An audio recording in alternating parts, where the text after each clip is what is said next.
SLST 2025 ongoing প্রসেসে OBC 7% না 17% ধরে কার্যকর হবে, এটা নিয়ে অনেকে প্রশ্ন আছে এবং তার উত্তর বা তার যে যথাযথ উত্তর এখনো পাওয়া যায়নি।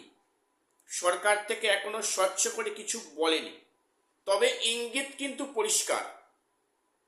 যারা বোঝার তারা বুঝতে পেরেছ। যা বাস্তব পরিস্থিতি হচ্ছে, কোর্টে সরকারের যা মনোভাব, যা অ্যাটিটিউড, কোথাও কি মনে হচ্ছে যে সরকার অ্যাকচুয়ালি কি চাইছে অনগোয়িং প্রসেসে?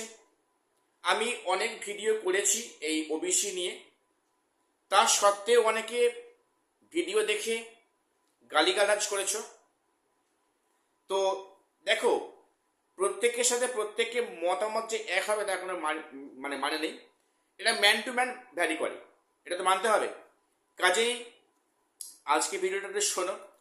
তো যদি তোমরা ভিন্ন মত হও, অবশ্যই কমেন্টসে কনস্ট্রাকটিভ কমেন্টস করবে, কিন্তু কেউ নেগেটিভ কোনো স্ল্যাং ইউজ করবে না। এটা একটা এডুকেশনাল চ্যানেল। এখানে যারা রেগুলার ভিডিও দেখে তারা প্রত্যেকেই কম বেশি শিক্ষিত। কাজেই নিজের জায়গাটা কখনো নষ্ট করবে না। তো অনগোয়িং প্রসেস 7% 17% ধরে সরকার আগাচ্ছে, হিসাব কিন্তু প্রায় পরিষ্কার হয়ে যাচ্ছে।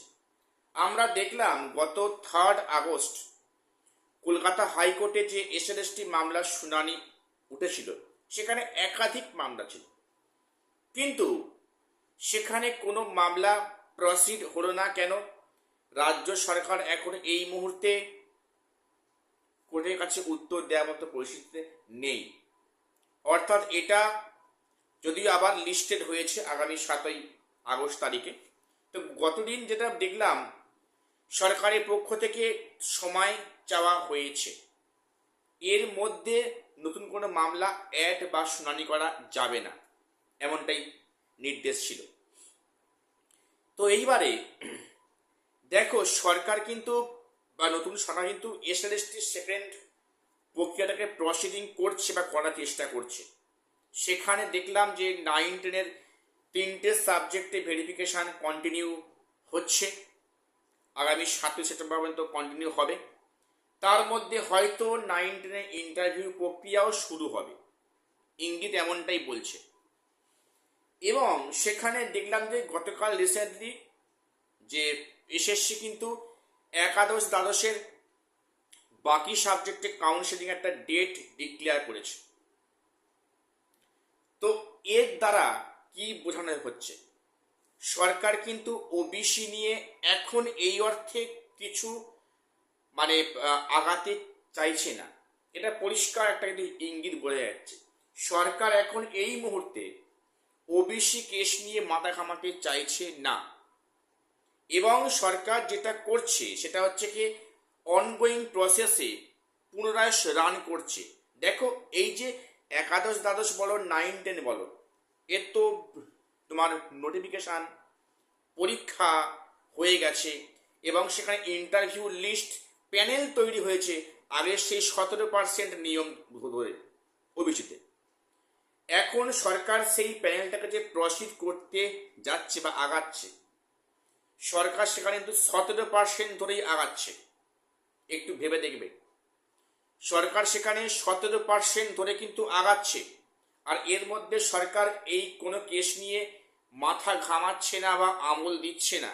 ইঙ্গিত পরিষ্কার যে এই সময়ের মধ্যে যে হয়তো সরকারও চাইছে না যে ওবিসি নিয়ে একটা ক্লিয়ার কনসেপ্ট হোক, অর্থাৎ ওবিসি নিয়ে একটা চেঞ্জেস আসুক। এটা যেটা আমার মনে হয়েছে, সরকার যেটা চাইছে ইনডিরেক্টলি যেটা হচ্ছে 17% ধরেই আগাতে। দেখো, এক্সপিরিয়েন্সের 10 মার্কস যেমন বাদ যাবে না, এটা দিনে আলোর মতো পরিষ্কার। যেখানে কাউন্সেলিং প্রক্রিয়া প্রায় শেষের পথে, এই 31 আগস্টের মধ্যে স্কুলে জয়েন করাবে, যে জয়েনটা করাবে সরকার সেটা কি 17% ধরেই করাবে। তো সরকার যে যে শিক্ষামন্ত্রী বলছেন যে 31 আগস্টের মধ্যে নিয়োগটা সম্পূর্ণ করবে 11-12-এ, সেটা তো 17% ধরে তো নিয়োগ সম্পূর্ণ করবে। তাহলে সরকার তো চাইতে যে 17% ধরেই নিয়োগটা কন্টিনিউ হোক, প্রসিডিং হোক বা নিয়োগটা সম্পূর্ণ হোক। এবারে একটা কথা মানতেই হবে যে এই এসএলএসটি 2 যখন মানে বিজ্ঞপ্তি আসে, সেখানে কিন্তু 7% ধরেই কিন্তু হওয়ার কথা, 7% ধরেই কিন্তু অ্যাক্টিভেট তখন ছিল। ওই সময় বিজ্ঞপ্তি প্রকাশিত হয় এসএলএসটি এবং সেখানে যদি এখন 7% করতে চায় সরকার, তাহলে কিন্তু এই সমস্ত প্রক্রিয়া আবারও প্রথম থেকে শুরু করতে হবে। সেই মানে পরীক্ষার পর যে প্রিলিমিনারি ইন্টারভিউ লিস্ট, তারপরে এর মধ্যে তাহলে কিছু বাদ যাবে, কিছু নতুন করে অ্যাড হবে, তাদেরকে পুনরায় ইন্টারভিউ করা, তাদের কাউন্সেলিং করা, তাদের আবার পিভিআর মেডিকেল, সমস্ত প্রক্রিয়া কিন্তু আরও 8 থেকে 10 মাস টাইম লেগে যাবে। কিন্তু সে সময়টা কিন্তু সরকার দেবে না। অর্থাৎ সরকারের যা অ্যাটিটিউড আমরা দেখলাম গত কোর্টে গত পরশু কোর্টে দেখলাম, এবং যা সরকার চাইছে কিন্তু যে অনগোয়িং প্রসেস 17% ধরে কিন্তু নিয়োগটা সম্পূর্ণ করবে। যেহেতু এটা পরীক্ষা হয়ে গেছে, ইন্টারভিউ অনেক ক্ষেত্রে হয়ে গেছে, সেক্ষেত্রে এখানে 7% হওয়ার কিন্তু অন্তত আই থিঙ্ক আমার মনে হয় কিন্তু কোনো সম্ভাবনা আর থাকছে না।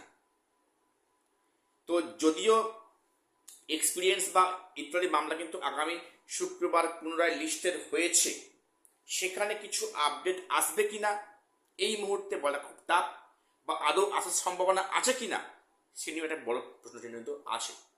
অর্থাৎ চলতি নিয়োগ প্রক্রিয়া সরকার যেটা আগাচ্ছে সেই আগের প্যানেল ধরেই আগাচ্ছে, যেখানে 17% ওবিসি রিজার্ভেশন দেওয়া হয়েছে।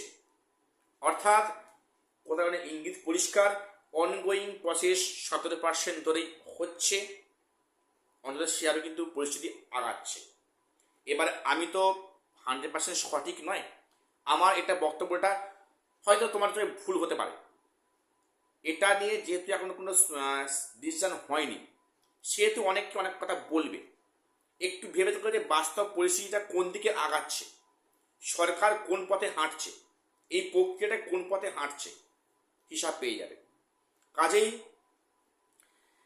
এখন দেখা যাক যে 31 আগস্টের মধ্যে নিয়োগটা সম্পূর্ণ হয় কি না, এবং এসএসসি যে গ্রুপ সি গ্রুপ ডি হয়েছে, যার পরীক্ষা হয়ে গেছে, সেখানে কি 7% 17%, সেখানেও আমার মনে হয় 17% ধরেই হবে।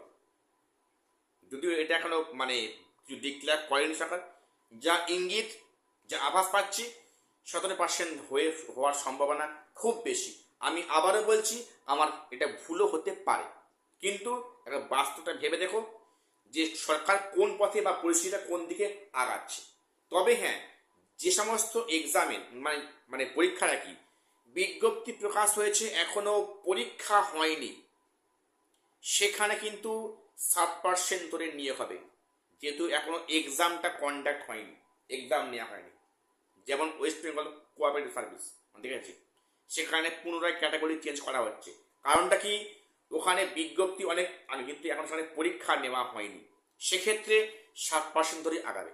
আর যেখানে পরীক্ষা হয়ে গেছে, ইন্টারভিউ অনেক ক্ষেত্রে হয়ে গেছে, অনেক ক্ষেত্রে কাউন্সেলিং হয়ে গেছে, প্যানেল তৈরি হয়েছে, এক্ষেত্রে মনে হয় কোনো চেঞ্জেস কিন্তু আসবে না। 17% ধরে নিয়োগের সম্ভাবনাটা খুব বেশি। তোমাদের প্রত্যেকে অবশ্যই নিজস্ব মতামত কমেন্টসে লিখবে, অবশ্যই কনস্ট্রাকটিভ কমেন্টস করবে। প্রত্যেকে ভালো থাকো, দেখা হচ্ছে পরে ভিডিও।